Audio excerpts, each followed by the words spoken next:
Okay, I'm going to apologize up front for the quality of this video. I'm by myself using a phone, so I'm going to be one-handed. Kids are playing outside. I'm probably going to get busted in on. That's okay, though. Long story short, I'm sure that a lot of you guys with bow-mounted trolling motors have the same issue that I do, pro-nav or not, which is you go to land back at a ramp or you go to land back really anywhere, even a muddy bottom, and you've got to worry about stowing this motor. So I don't think that any of the normal kayak trolling motors have power stow.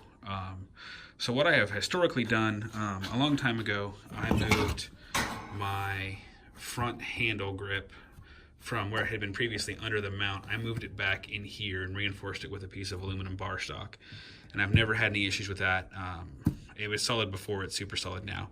And what I used to do is I had a little piece of paracord here, and I would run this paracord down through this and pull it back to my seat. So I had two different pieces of paracord, one on each side. And what that did was pulling it, making it come through here, making this connection come through here, forced this handle to actuate down, right?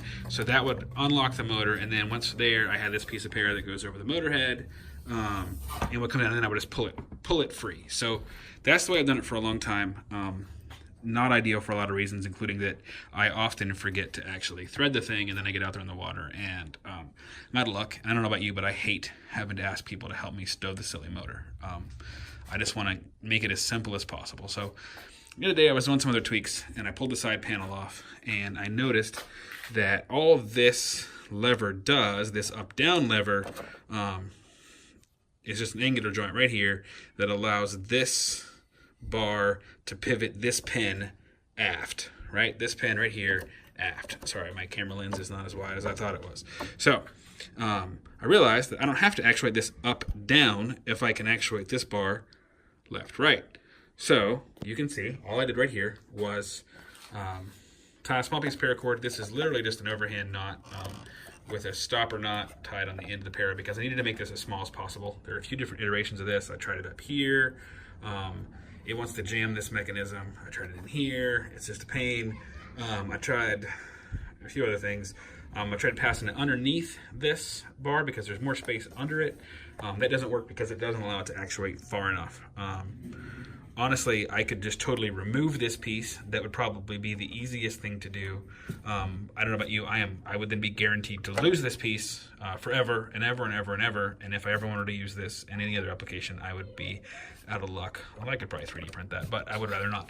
Anyway, so this is what we have here. So now you can see that whenever I pull on this, it actuates that lever and the motor is clear.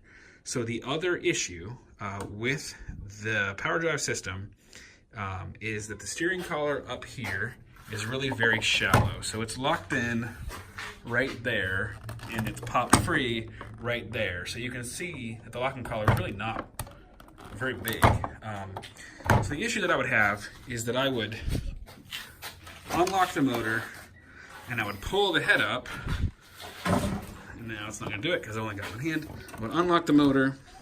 I'm going to put this down. I don't know what I'm going to do here. I would unlock the motor. I would pull the head up. And the weight of the motor wants to force the motor to lay the propeller side to go down. It will always rotate no matter what you do. And the problem with this, of course, is as soon as I let go, it wants to stand back up again because the only thing that keeps this section flat is when it physically lays on the catches. So not ideal, but I figured out, I moved this catch collar up. I had a lot of problem with my motor being really, really, really sticky. I couldn't get it clear without beating the crap out of the release lever. But the nice thing here is that it is actually clear.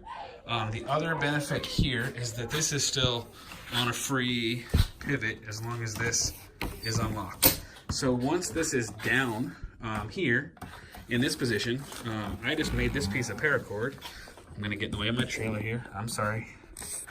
I just made this piece of paracord long enough to go directly into my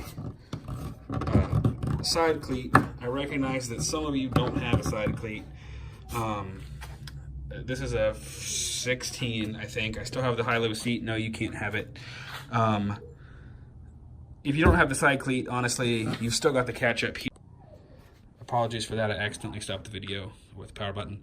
You've still got this catch up here, or you've always got your seat. You've got the catch behind you. You could always put a little carabiner on there. You could do, I guess, any of a lot of things. This works for me. I use my cleat all the time. I use it for my stakeout pole more than anything else. I also use it for my stringer.